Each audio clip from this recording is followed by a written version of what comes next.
चालू ह्या 6 महिन्यामध्ये आम्हाला जी माहिती मिळाली होती ती आम्ही CID ऑफिसला कळवली. 3 वेळेस हा आरोपी गावाकडे येऊन गेला, 3 वेळेस, आणि ही माहिती खरी होती. आणि त्यांनी देखील मान्य केलं की हा आरोपी तिथं आलेला होता. परंतु त्याच्यावर त्यांचं जे तपास आहे किंवा त्याला शोधाशोध चालू आहे, त्याच्याकडे कुठलाही मोबाईल नाही किंवा तो मोबाईल वापरत देखील नाही.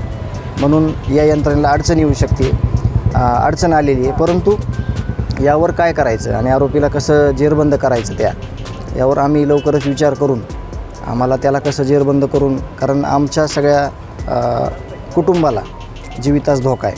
कारण का हे आरोपी म्हणजे सैतानी वृत्तीचे सगळे लोक आहेत. त्यांचं समर्थन करणारे तिथंच आले, हे आरोपी तिथंच आले.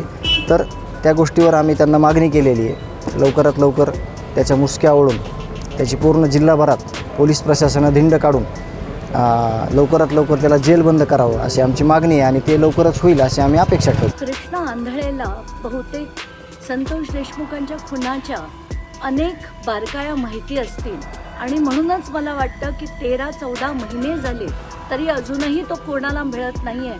महाराष्ट्र पोलिसांना मिळत नाही आहे, CIDला मिळत नाही आहे. आणि ह्याच्यामागे काय आहे तर मला कुठेतरी अशी शंका आहे की कृष्णा आंधळेला संतोष देशमुखांची हत्या आणि धनंजय मुंडे यांच्यातली जी लिंक आहे ती पूर्णपणे माहिती आहे. त्याच्याकडे अनेक प्रूफ आहेत, अनेक व्हिडिओ आहेत आणि म्हणूनच तो आत्तापर्यंत ॲब्स्कॉन्डिंग आहे. आणि त्यात आता जेव्हा कळत आहे की 3 वेळा तो त्याच्या गावी येऊन राहून गेला तरी CIDला भेटत नाही आहे, खूपच वाईट वाटतंय. आणि आता घृणा आली आहे मला या महाराष्ट्राच्या राजकारणाची. आज बीडमध्ये धनंजय देशमुख, स्वर्गवासी संतोष देशमुख यांचे बंधू यांनी जे धक्कादायक खुलासा केलेला आहे की कृष्णा आंधळे हा आरोपी, जसं इतर आरोपींना पकडण्यात आलं तसा कृष्णा आंधळे अजूनही फरारच आहे. आणि हे पोलीस यंत्रणेचं मोठं अपयश आहे की एक आरोपी ज्याचा संतोष देशमुख यांना मारण्यामध्ये प्रत्यक्ष सहभाग होता तो पोलीस अटक करू शकले नाही. हे खरोखरच धक्कादायक आहे. आणि म्हणून धनंजय देशमुख यांनी जी मागणी केलेली आहे की या आरोपी त्याच्या गावाकडे 3दा-4दा येऊन गेला, CIDला त्यांनी ही माहिती दिली आणि तरीसुद्धा त्या आरोपी अजून अद्याप पकडला जाऊ शकत नाही.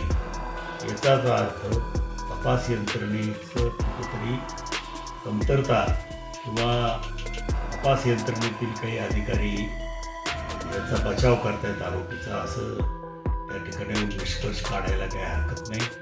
मी माननीय मुख्यमंत्र्यांना विनंती करणार आहे की या बाबतीमध्ये त्यांनी वैयक्तिक लक्ष घालून तपास यंत्रणेला सक्त आदेश या आरोपीला लवकरात लवकर जेरबंद करण्याचे द्यावेत.